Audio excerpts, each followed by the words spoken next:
Welcome to the Rural Revival Podcast. I'm your host, Dana Larson.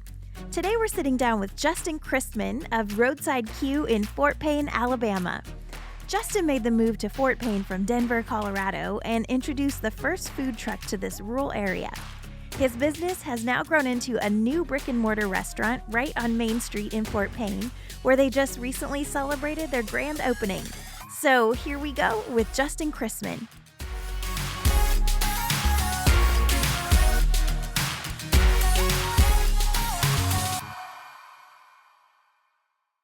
All right, well, I'm here with Justin Christman from Roadside Q in Fort Payne, Alabama. Justin, thanks for being on the podcast. Yeah, thanks for having us. I'm really excited to be here. Thank you so much. Yeah, well, you are actually a Colorado native.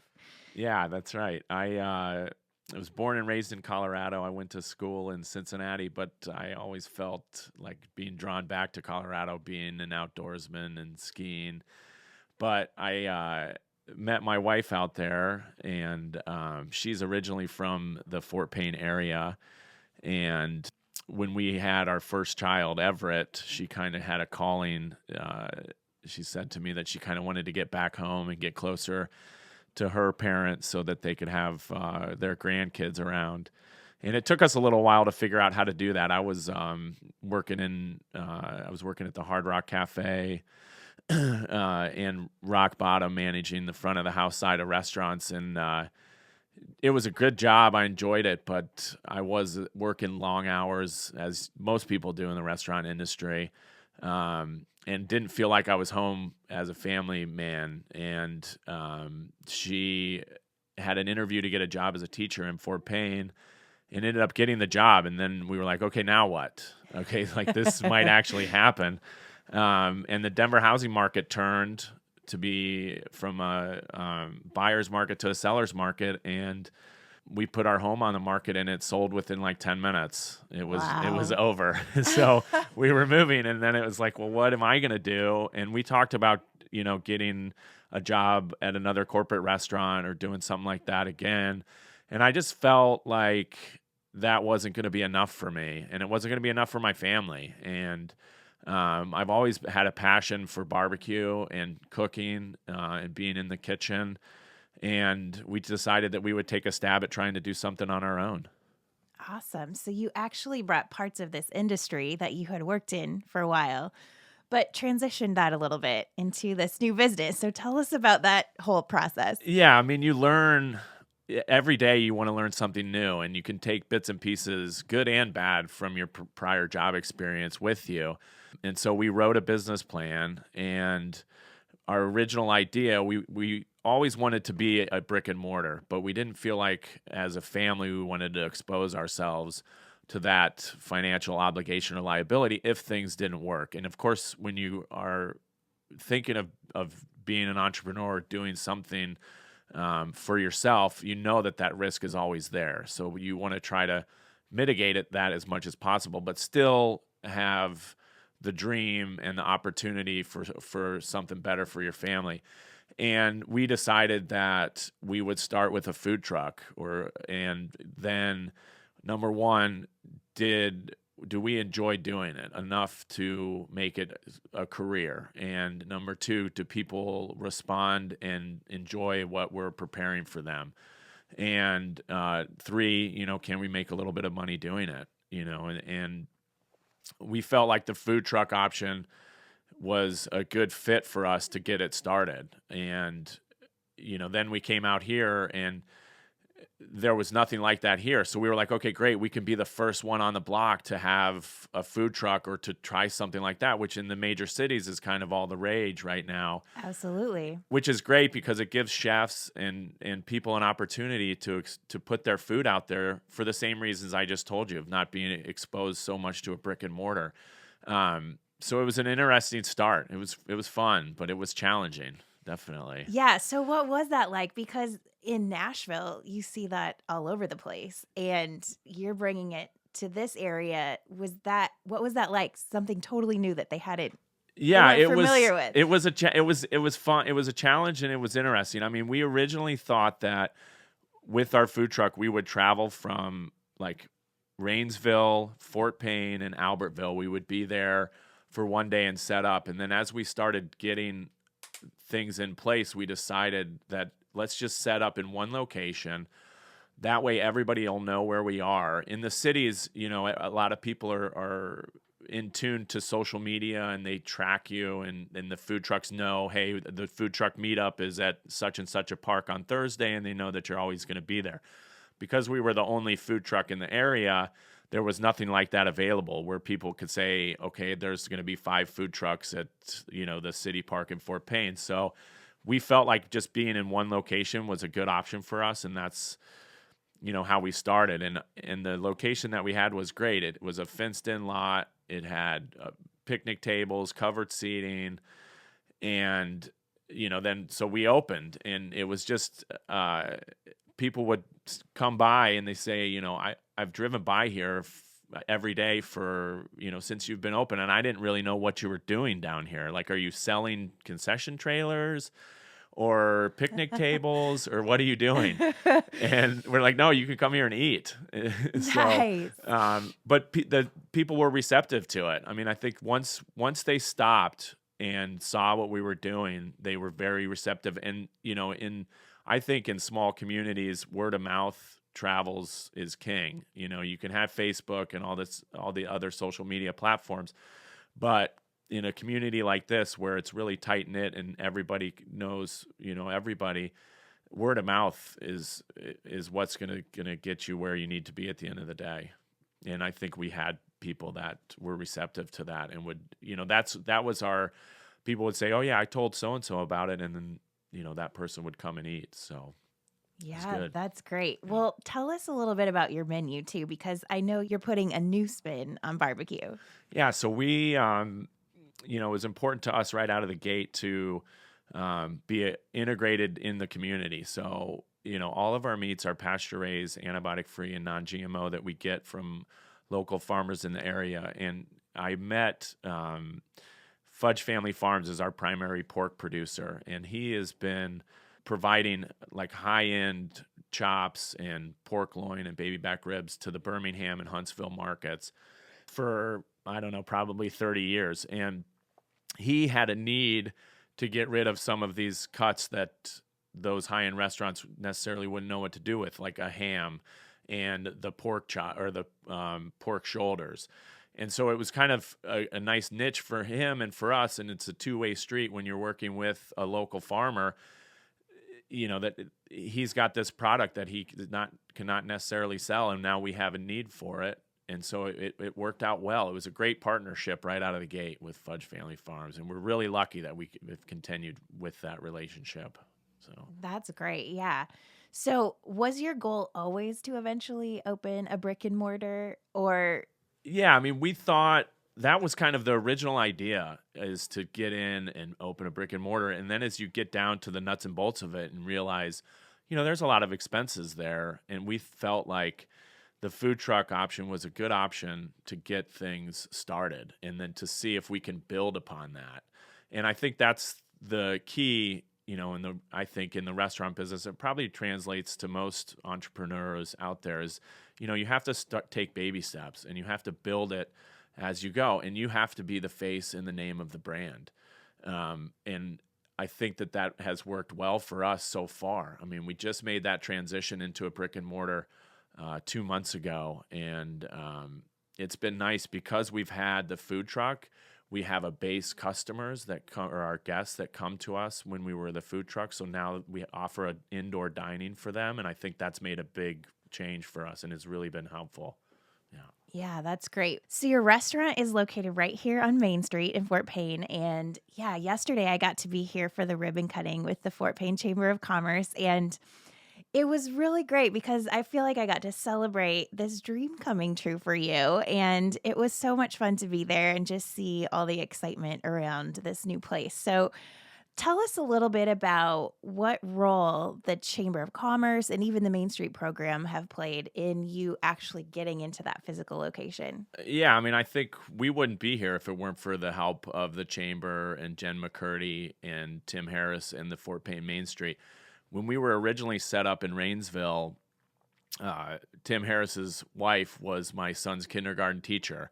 So that's how she came to find out about us. And so we had, she would come up, and so then Tim knew us, and we actually ended up closing in Rainsville for a month, and we were not sure if we were going to be able to reopen. And I gave Tim a call, and I said, hey, we're thinking about shuttering our doors. And he was like, no, wait a minute. Let's get you down into Fort Payne. We've got the Main Street Committee and the Chamber. We're looking for businesses to come into this area to revitalize the area. And we think you would be a good fit. And, within 2 weeks, we were down there up and running and open. And without their support, both initially to get us down there and to kind of drum up business for us while we were open, I don't think that I would be sitting here talking to you today. And I don't think we would have had as much fun as we did yesterday at the opening. And, just to have a ribbon cutting ceremony and to have the people from the chamber members and also, just people in the community come out for that event just shows how important it is to have the chamber and to be a part of the Chamber of Commerce, and also to work with the Fort Payne Main Street Revitalization Committee. I mean, I think that there's no way we'd be sitting here if it weren't for them. That's for sure. That's great. Well, I love how you built this customer base, really, by having your food truck first. So you got your name out there. People became familiar with your great food. And now that you're in this location, I feel like it's just set you up for success. Yeah, I agree. I mean, in the food truck, to bring on a new menu item is a challenge because of the room. You can't, you're limited in scope with the menu items that you want to offer. Now that we've gotten in a building and have a bigger kitchen and more space, we're able to expand our menu and to do some more creative things with barbecue. I mean, I think that's, in addition to being pasture-raised, antibiotic-free, and non-GMO and getting it from the local farmers in the community, we also put a spin on the barbecue. And, we're doing like a brisket Philly cheesesteak with Maduro, Cigar City Maduro beer cheese, and peppers and onions. And like the peppers and onions we get from the farmer's market that just happens to be a block away. 3 days a week they're out there. So it's like, why wouldn't you go over there and get your produce from them while they have it? So it's just been great. Yeah. Yeah, that's awesome. Small town living at its finest, I feel like, with the farmers market and stuff. That's right. So on a more personal note, what has it been like for you to move from Denver to small town Alabama? Well, it's been an interesting experience, and I really am enjoying it. I think that Denver is a great city and has a ton to offer. And being so close to the mountains was great for, outdoor activities. But if you look at where Fort Payne is located on the map, I mean, there's Little River Canyon. There's all kinds of stuff to do in line with outdoor enthusiasts. I mean, we have people coming here kayaking from all over. So it's been nice because the sense of community that you necessarily didn't have in Denver is here. It's, you when you're driving down the street, when I came in this morning, people wave, they know who you are, and, people are interested in what you're doing, and they want to maybe not necessarily be a part of it, but they want to feel like, that maybe they are a part of it, we have people come in and, in Denver, maybe when you came in all the time, you were a number at a restaurant. Here, it's all name. And I think that's really important that people, you have that name recognition. And it's even down to, with us, we pretty much know what they're going to order when they come in, because it's, people are creatures of habit. But just to have that sense of community has been great. And the Fort Payne and Rainsville have been very open to us being here. I feel like we've found our home, which is tough to say because I love Denver and Colorado, but, we'll go out there and visit. Absolutely. So I actually got to meet a lot of your family last night at the grand opening, and I know they've all played an important role in this business. Yeah, it's been really fun to have them a part of this business. I mean, my dad and my brother we have a weekly manager meeting, to go over the numbers and so they know exactly what's going on, even though they live in Colorado. And my mom, growing up as a kid, I have 3 brothers, and just to keep us fed was a challenge. I mean, I remember going to the grocery store and getting like 5 gallons of milk, and you're like, what are you going to do we're going to drink it. But, just to have, and when we were young and I would be out playing with my brothers and stuff, and if I would go in and get a drink of water, and my mom was in the kitchen, I would naturally gravitate towards that, and I would help her. I think the first thing that my mom and I made were Rice Krispie treats, and I can't tell you how many times we've made Rice Krispie treats. And she, as I got older, we started making more in depth and more involved items and things that she would make in bulk to keep us kids fed. And one of those things is our pork green chili, which we have on the menu. I get the chilies, my dad ships them from Denver. They're from Hatch, New Mexico. They come to Denver, and they're fire roasted in these big propane burner tanks. And he sent me 39 pounds, and then when he came out here for the ribbon cutting, he brought 50 pounds in his suitcase of these chilies.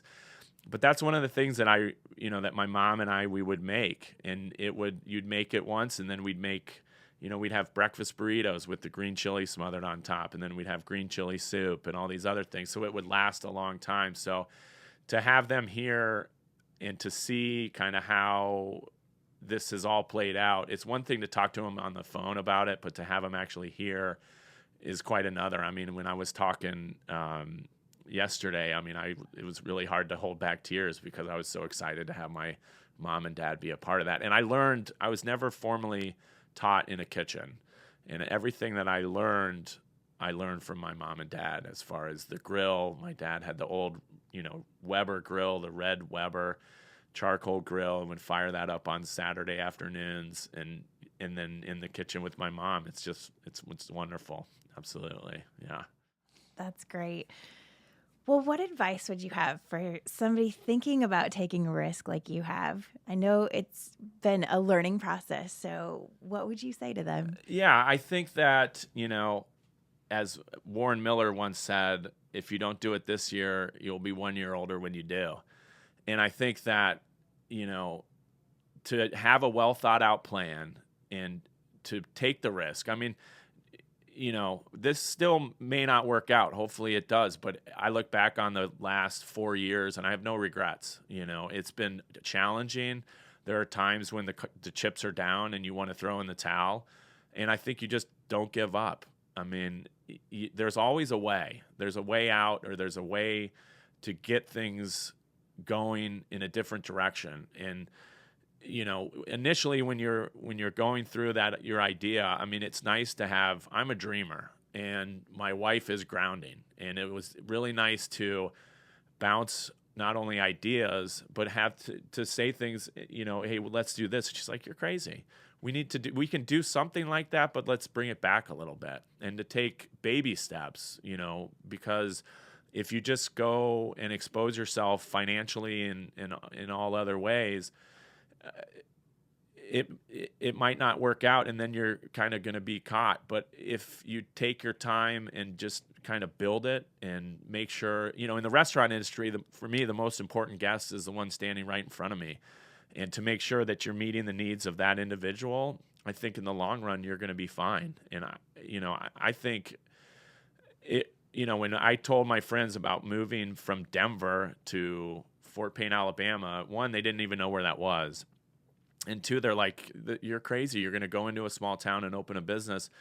But I look back on it like this has been a really exciting, fulfilling time in my life and a challenge, and I've enjoyed every minute of it. Even when, like I said, the chips were down or you're kind of backed into a corner, just take your time and think through it, and you can find a way out or find a way to get yourself back on track.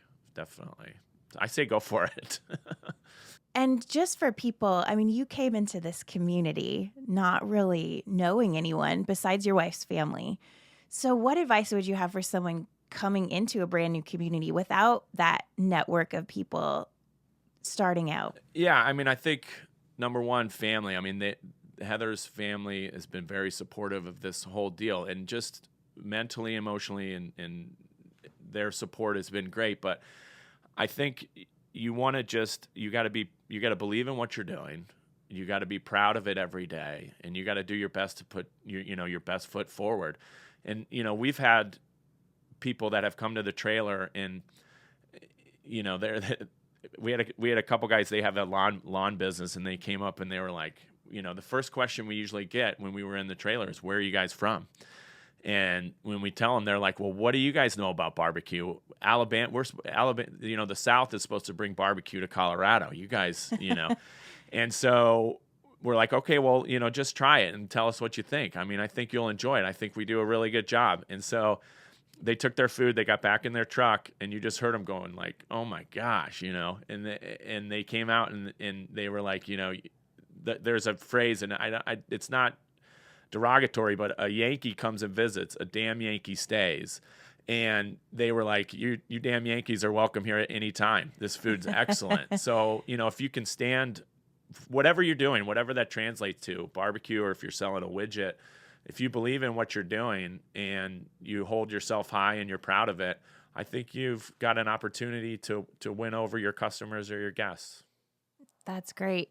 So now that you've opened your new location and you've got this location on Main Street, this awesome back patio, what's next for Roadside Q? Well, it's just, exciting to have a space. I mean, we were in a trailer that was 16 feet by 8.5 feet for 3 years. And to be able to have a dining area for our customers, the back deck, we're starting to have some live music out there. And we're doing a chef brewers and farmers dinner, where we're actually having Fudge Family Farms. Henry Fudge is coming, and a brewer from Avondale Brewery and Good People Brewery is coming up, and then I'll be there, and we're doing, a beer and food pairing to kind of let people know and make beer and the food that we're serving approachable. And just to have that space. I mean, that back deck, it looks out over onto Lookout Mountain. It's beautiful out there in the afternoon and the late evenings. It's perfect at night. I think the sky's the limit with stuff that we can do out there. And I'm just excited to have the possibility or the opportunity to be able to have that space for our guests. Well, how do we follow along with what you have coming up? Well, we're on Facebook, Instagram, and then we also have our website. And, also we do a lot of stuff inside our four walls, but Facebook and Instagram are where it's at for us. Okay, great. Well, we'll be sure to link to that in the show notes. Awesome. Thank you so much. Thank you for being on the podcast. This is my pleasure. I really appreciate it. Thank you very much. Yep.